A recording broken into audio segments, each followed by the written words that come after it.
আমি বিদেশ থাকা অবস্থা আমার বউরে আরেক জায়গায় বিয়ে দিয়ে দিছি। এপ্রিল মাসে বিদেশ যাই, যাওয়ার সময় প্রেগনেন্ট ছিল 4 মাসের। আমি ওরা বলছিলাম যে আমার প্রথম বাচ্চা হলো হাফেজ বাবা, এবার চাইলেও হোক বাবা, সেটা দাঁড়া দাঁড়া ঘুরতে পারে কিন্তু কোনো বিচার পায় না। 4 মাসের অন্তঃসত্ত্বা স্ত্রীকে রেখে কাতারে গিয়েছিলেন প্রবাসী আমিনুল ইসলাম। স্বপ্ন ছিল সন্তান জন্ম নিলে কুরআনের হাফেজ বানিয়ে ধর্মীয় শিক্ষায় শিক্ষিত করবেন। হঠাৎ করে স্ত্রীর বিয়ের খবর শুনে ছুটে আসেন দেশে।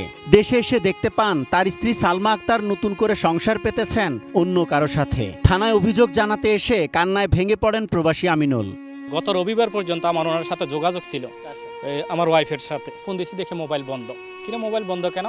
তারপর ওর জ্যাঠতো ভাই একটা আছে, আমি ওনারা ফোন দেওয়ার পরে উনি বলতেছে যে স্মৃতির তো কালকে বিয়ে। আমি বুধবারে মনে হয় বিয়ে দিয়েছি, ফোন দিয়েছিলাম। উনি বলতেছে শুক্রবারে স্মৃতির বিয়ে। আমি বলতেছি কীভাবে বিয়ে হয়? আমার ডিভোর্স দিল না, কোনো কিছু দিল না, আমি টাকা পয়সা ওরে দিতেছি, ওর চিকিৎসা চলতেছে এখন, তাইলে ওর ডিভোর্স হয় বিয়ে হয় কীভাবে? বলতেছে বিয়ে দিয়ে ফেলতেছে, কাউরে জানায় নাই, শুক্রবারে বিয়ে। আমি বিদেশ থাকা অবস্থা আমার বউরে আরেক জায়গায় বিয়ে দিয়ে দিছি। আমার বাচ্চা ছিল, আমি গত এপ্রিল মাসে বিদেশ যাই, যাওয়ার সময় প্রেগনেন্ট ছিল 4 মাসের, বাচ্চাটা সব ফালাই দিছে। আমি আরো বলছিলাম যে আমার প্রথম বাচ্চা হলো হাফেজ বাবা, এবার চাইলেও হোক ও বাচ্চাটা সব ফালাই দিছে। আমিনুলের অভিযোগ, বাবা মা বেঁচে না থাকায় স্ত্রীর নামে টাকা পাঠাতেন তিনি। প্রবাস জীবনে আয়ের সব টাকা নিয়ে তাকে নিঃস্ব করে দিয়েছে স্ত্রী। আমার মা বাবা তো এমনি দুনিয়াতে নেই, মারা গেছেন। আমার ভাইয়েরা আছে, আমি ফ্যামিলিতে সবাই ছোট। তো ওর সাথে আমার একটা আন্ডারস্ট্যান্ডিং ছিল যে ওই রকম কথাবার্তার মধ্যে একটা বিশ্বাস তৈরি হয়েছিল যে ও আমার জন্য কিছু করবে। সেই জন্য আমি ওর নামেই টাকাগুলো পাঠাইছি। গত মাসের টাকাগুলো আমি ওরে পাঠাইছি, যে আমি টাকা পাঠাইছি, তুমি এই মাসে হয়তো বাড়ির কাজ ধরবে। আমি গত 3 বছরে ওরে মোট 18 লক্ষ টাকা পাঠাইছি।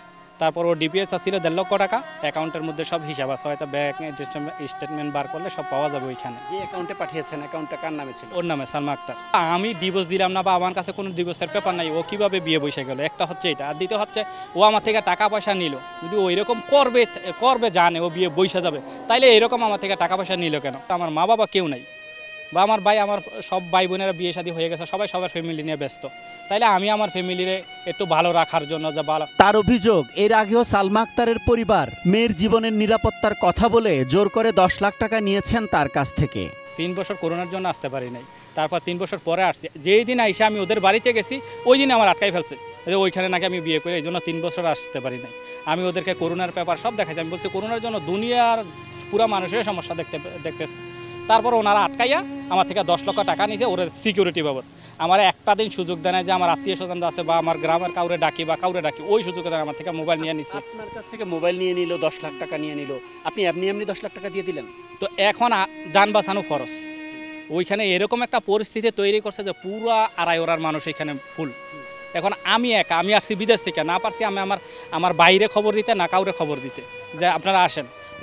যারে আপনি একবার 10 লাখ টাকা দিলেন, 10 লাখ টাকা দিয়ে আসার পর আবার তাকে বিশ্বাস করলেন কিভাবে? আপনি ব্যবস্থা কেন নিলেন না তখন? ওর ফ্যামিলি থেকে ও 10 লাখ টাকা দেওয়ার পরে আমি যখন আমি বলছি ওর আর আনবো না। তারপর ওর একটা জায়গা ছিল, জাহাঙ্গীর নাম, উনি বলতেছে আমার মেয়ে পাগল হয়ে গেছে, এই সমস্যা হিসাবে খানা ঠানা খায় না, মরে যায়, তোর জন্য পাগল হয়ে গেছে, ও প্রেগনেন্ট, অনেক কিছু বলছে। বলার পরে আমি বলছি যেহেতু প্রেগনেন্ট হয়ে গেছে ওর আর নষ্ট করে লাভ কি?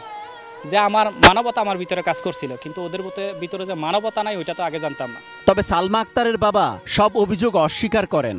তিনি জানান আমিনুল ইসলামের প্রতারণার ফাঁদে পড়েছেন তার মেয়ে। এভাবে হুট করে ওনাকে না জানিয়ে, ওনার স্ত্রীকে ডিভোর্স না নিয়ে, ওনার 4 মাসের একটি সন্তান আপনার মেয়ের গর্ভে ছিল, সেই সন্তানটাকে আপনারা নষ্ট করে বিয়ে দিয়েছেন, এই বলে তিনি মিডিয়াতে কান্নাকাটি করছেন। মানে এখানে যা ধরনের জালিয়াতি, আর আমার মেয়ের 3 বছর মনে করেন যে মানসিক চাপ, যে এত কিছু করছে, এটি তো সামাজিক ভাবে শেষ হয়েছে। এরপরে দিয়েও হ্যাঁ আবার কিভাবে মেয়েটার এরকম করলো, তো অপরাধ করলো হ্যাঁ, সমস্যা করলো হ্যাঁ, সবকিছু কইরা যদি মিথ্যা অপবাদ দিয়া উনি কেস মামলা সাজায়, তাহলে তো এটা আমার কিছু করার নাই। ডিভোর্স হয়েছে, মেয়ে দিয়ে দিচ্ছে ডিভোর্স সরকারি কানুন অনুযায়ী, কোর্টে এফিডেভিট করে ডিভোর্স দিয়ে দিছে। 5 বছর আগে কুমিল্লা জেলার কোতোয়ালি থানার দুর্গাপুর এলাকার আবু জাহের মিয়ার মেয়ে সালমা আক্তারের সাথে পারিবারিকভাবে বিয়ে হয় প্রবাসী আমিনুলের। তার বাড়ি চট্টগ্রামের হাটহাজারীতে। Asad Bhuiyan, ATN news.